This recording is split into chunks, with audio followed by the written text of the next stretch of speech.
Welcome to Penrose Learning, where we make understanding easy. You begin by selecting the right template and configuring the canvas. This saves time later. Open Visio, pick flowchart or blank depending on scope, then set page size and orientation to match output.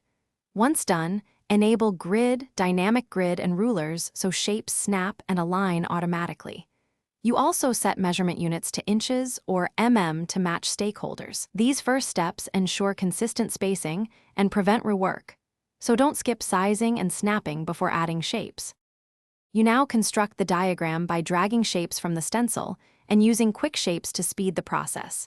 Connect components with the connector tool or auto connect. Label each connector to explain flow and pick straight, right angle, or curved routing based on clarity.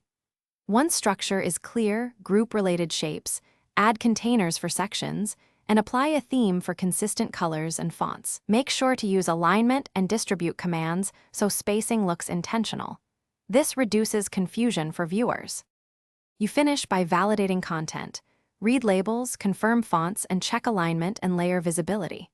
Then export as PDF, PNG, SVG, or keep the Visio file. Set resolution and include bleed or transparent background as needed. Once exported, share for review. If something goes wrong, like misaligned shapes, disable Snap briefly, use Align and Distribute, or reset shape geometry to default. You should also check connectors for routing conflicts. These quick fixes solve most final stage problems. Thanks for watching. If this was helpful, leave a like and consider subscribing. See you next time.